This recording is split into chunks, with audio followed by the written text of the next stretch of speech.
کریم اما بعد فاعوذ باللہ من الشیطان الرجیم بسم اللہ الرحمن الرحیم۔ عزیز طلباء و طالبات السلام علیکم۔ میں ذیشان کمال کلاس سال اول کے اردو کے لیکچر کے ساتھ آپ کی خدمت میں حاضر ہوں۔ پیارے بچوں، آج ہم نے نظم شروع کرنی ہے تسلیم و رضا۔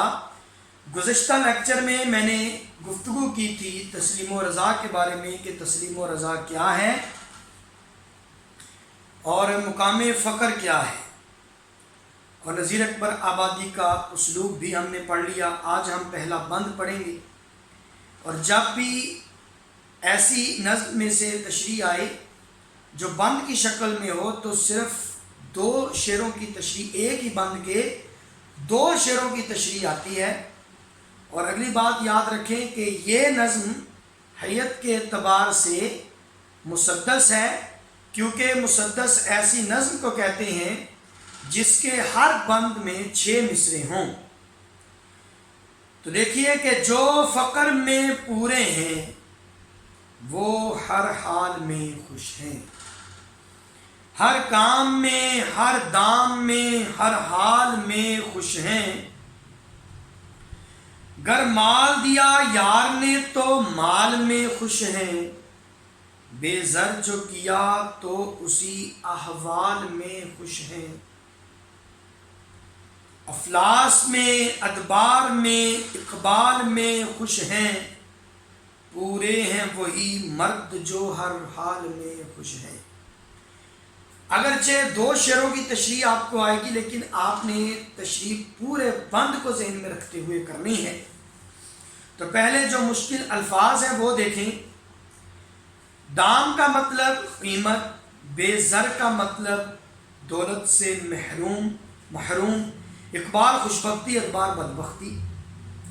اگلی بات غور سے سنیں، جو پہلے میں نے آپ کو کل کا لیکچر دیا تھا اسلوب اور فقر کے بارے میں، تسلیم و رضا کے بارے میں جو ابتدائی لیکچر دیا تھا، پہلے وہ باتیں آپ نے لکھنی ہے، پھر آپ نے شعر کی تشریح میں آنا ہے۔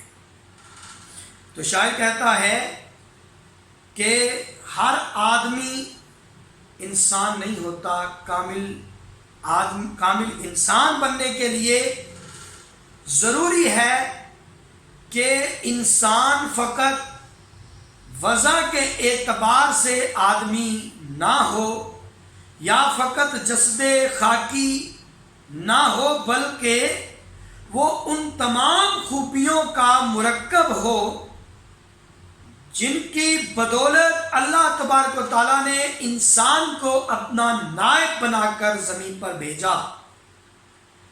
وہ تمام خوبیاں جن کی بنیاد پہ اللہ تبارک و تعالیٰ نے انسان کو مسجود ملائک بنایا، اسے اپنی نیابت سے نوازا اور انسان کو اشرف المخلوقات قرار دیا۔ ہماری فرشتوں پر، ملائکہ پر برتری کن خوبیوں کی وجہ سے ہے؟ وہ خوبیاں کون کون سی ہیں کہ اللہ تبارک و تعالیٰ نے ہمارے اندر نفس امارہ بھی رکھا اور نفس مطمئنہ بھی، اور پھر ہمیں عقل اور فہم و فراست سے نوازا کہ ہم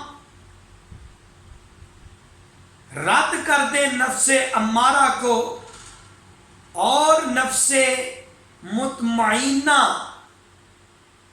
کو زندہ رکھیں اور اپنے اختیارات کو اللہ کے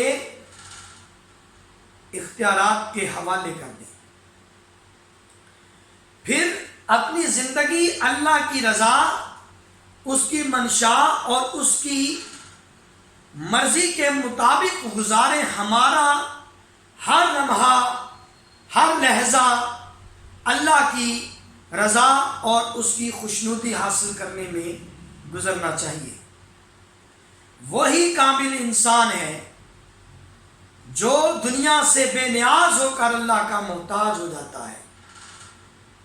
اور پھر وہ فقیر کہلاتا ہے۔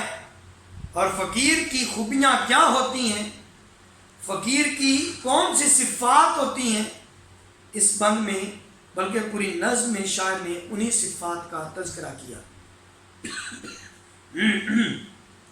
اور اس بات میں کہا کہ جو فقیر ہوتے ہیں، جو اللہ تبارک و تعالیٰ کی رضا میں اپنی زندگی بسر کرتے ہیں، وہ کبھی شکوہ نہیں کرتے، ان کی زبان پر کبھی حرف شکایت نہیں آتا، وہ کبھی مغموم اور رنجور نہیں ہوتے، اور دنیا کے مال و زر چھن جانے کا خوف بھی ان کے دل میں نہیں ہوتا۔ وہ صرف اللہ سے ڈرتے ہیں، اللہ کے سوا وہ کسی سے نہیں ڈرتے، وہ اللہ کی ناراضی سے ڈرتے ہیں۔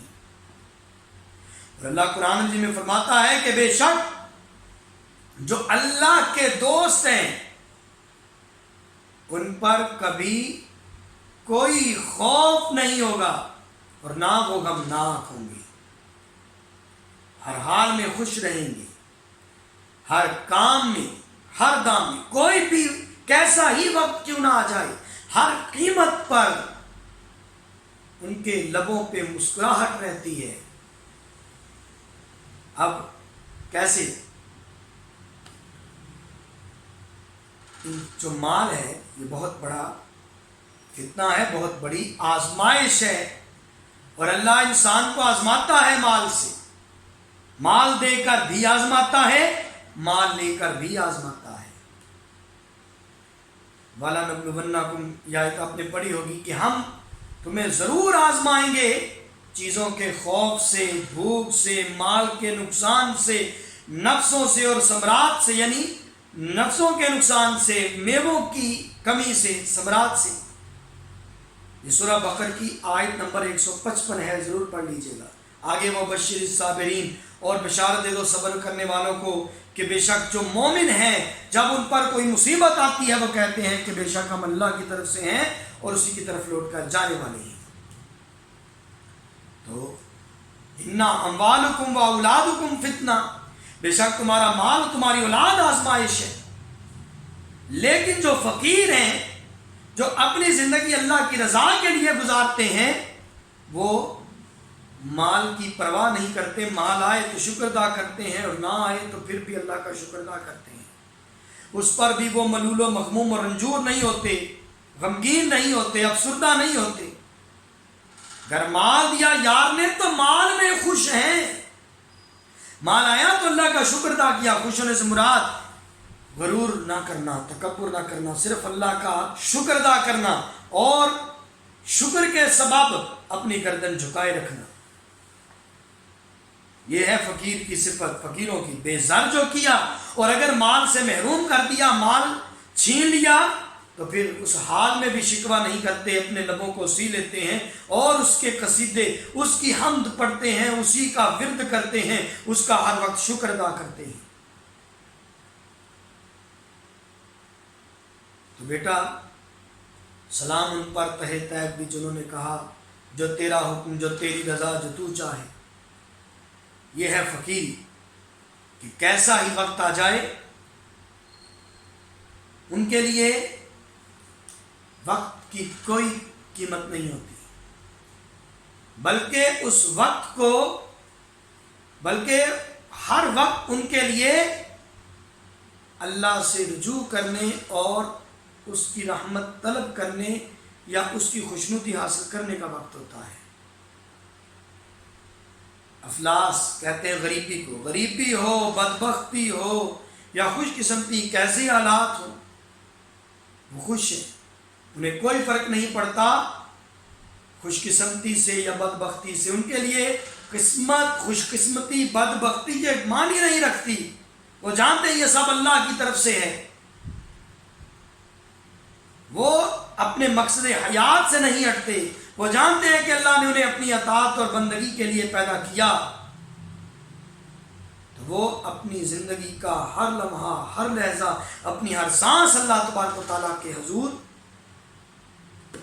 وقف کر دیتے ہیں۔ اللہ تبارک و تعالیٰ کی رضا حاصل کرنے کے لیے وہ اپنی نفسانی خواہشات ترک کر دیتے ہیں۔ تزکیہ نفس اور ضبط نفس کے ذریعے، اور اطاعت الہیہ اور رسول اللہ صلی اللہ علیہ وسلم کی اطاعت کو، اللہ اور اس کے رسول کی محبت کو اپنا شعار زندگی اور اپنا شعار زیست بنا لیتے ہیں۔ تو پھر کیسا ہی وقت ہو، کوئی بھی گھڑی ہو، ان کو فرق نہیں پڑتا، کیونکہ پورے ہیں وہی مرد، کامل انسان وہی ہے جو ہر حال میں خوش رہتا ہے، جو کسی بھی قیمت پر اللہ کی رضا میں راضی رہنا سیکھ لیتا ہے۔ تو قصہ مختصر یہ کہ شاعر نے فقیر کی خوبیاں بیان کرتے ہوئے کہا ہے کہ جو فقیر ہوتا ہے وہ حالات کا شکوہ نہیں کرتا، ہر حال میں خوش رہتا ہے، اللہ کے حضور کبھی شکوہ نہیں کرتا، شکایت نہیں کرتا، بلکہ ہمیشہ اس کا شکر ادا کرتا رہتا ہے۔ اب اس میں اشعار دیکھو کہ جو فقیری میں مبتلا نہ ہوا، جو فقیری میں مبتلا نہ ہوا، آدمی کچھ وہ کام کا نہ ہوا۔ اور شعرہ بیٹا کہ نگاہ فقر میں شان سکندری کیا ہے، اقبال کا شعر ہے، نگاہ فقر میں شان سکندری کیا ہے، خراج کی جو گدا ہو قیصری کیا ہے۔ حضرت اقبال کا شعر ہے کہ میرا طریق امیری نہیں فقیری ہے، میرا طریق امیری نہیں فقیری ہے، خودی نہ بیچ غریبی میں نام پیدا کر۔ اور بیٹا حضرت اقبال کا شعر ہے، کوئی اندازہ کر سکتا ہے اس کے زور بازو کا، نگاہ مرد مومن سے بدل جاتی ہیں تقدیریں۔ حضرت اقبال کا شعر ہے، نہ تخت و تاج میں نے لشکر و سپاہ میں ہے، جو بات مرد قلندر کی بارگاہ میں ہے۔ تو بیٹا یہ آج ہمارا جو پہلا لیکچر تھا، بلکہ آج دوسرا لیکچر تھا نظم تسلیم و رضا کے حوالے سے، اسے اچھی طرح سنیے، اشعار یاد کیجئے۔ یہ پوری نظم جو ہے یہ ایک فقیر کی صفات پر ہے، ایک شخص جو فقیری میں اپنی زندگی گزارتا ہے اس کی کیا خوبیاں ہوتی ہیں، اس پر یہ پوری نظم ہے۔ اگلے لیکچر کے ساتھ انشاءاللہ کل حاضر ہوں گا، جب تک یہ اجازت چاہتا ہوں، اللہ حافظ۔